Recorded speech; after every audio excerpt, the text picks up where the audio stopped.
Congressman Adam Kinzinger, a veteran and a pilot in the Air National Guard, also a member of the House Energy and Commerce Committee. How are you, sir? And good morning, and welcome back to America's Newsroom.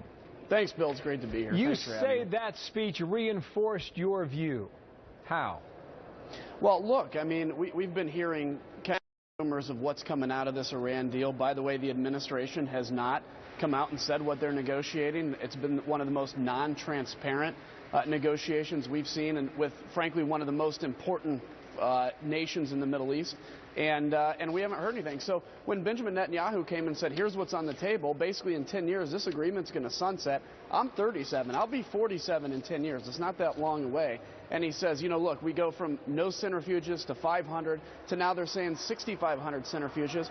I have a hard time seeing what Iran is giving up in this deal. I see a lot of what the United States is giving up in this deal. And I just have to look back 10 years or so, 20 years, to what happened in North Korea when we thought we had a deal to prevent North Korea from getting nuclear weapons. And now we hear that in 5 years they're going to have 100 nuclear weapons. So Benjamin Netanyahu was very powerful, and I understand it offended the president because the president's not used to taking very strong stands against very bad enemies. Well, the president also believes that Congress is going to screw this up and get in the way of a deal. At the same time, he says the chances of a deal are about 50-50. But what does Congress do now that you have hosted the Israeli prime minister and he has said what he wanted to say?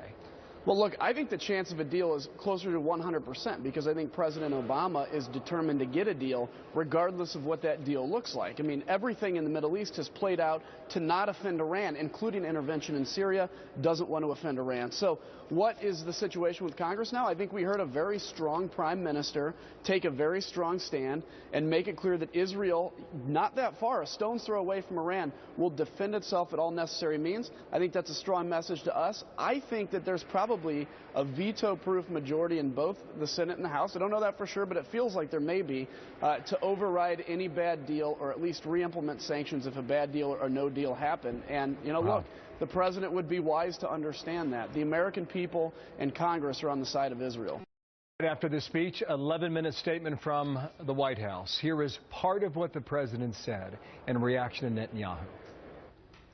But on the core issue, which is how do we prevent Iran from obtaining a nuclear weapon, which would make it far more dangerous and would give it scope for even greater action in the region. The Prime Minister didn't offer any viable alternatives. On that last point, viable alternatives, is he right about that? Well, look, the Prime Minister had 40 minutes to address Congress, and it took 40 minutes to explain why this deal is very dangerous. I actually think the Prime Minister did show alternatives. He said, look, we will not allow this to happen. The reality is this. When we said we'll negotiate with Iran, we went to the table with Iran, and we should have said, okay, you're not going to have a nuclear weapon. You're dismantling your centrifuges. And Iran said, well, hold on, we have a few demands first. And that's when we should have said, okay, well, look, obviously you're not ready to negotiate if you think you can come to the table with demands. You cannot. So the sanctions are going to get tighter. You call us when you're ready to negotiate. That's an alternative. And then we get into negotiations that say no centrifuges, no nuclear weapons program, and no hidden nuclear weapons program. If you do, the sanctions get only tighter. So I think an alternative was put forward. But look, the president's very thin-skinned. He takes all this very personally. And obviously I'm not surprised by his reaction to what I think was a powerful speech. No regrets on the Prime Minister, and you're making the case that he advanced the issue.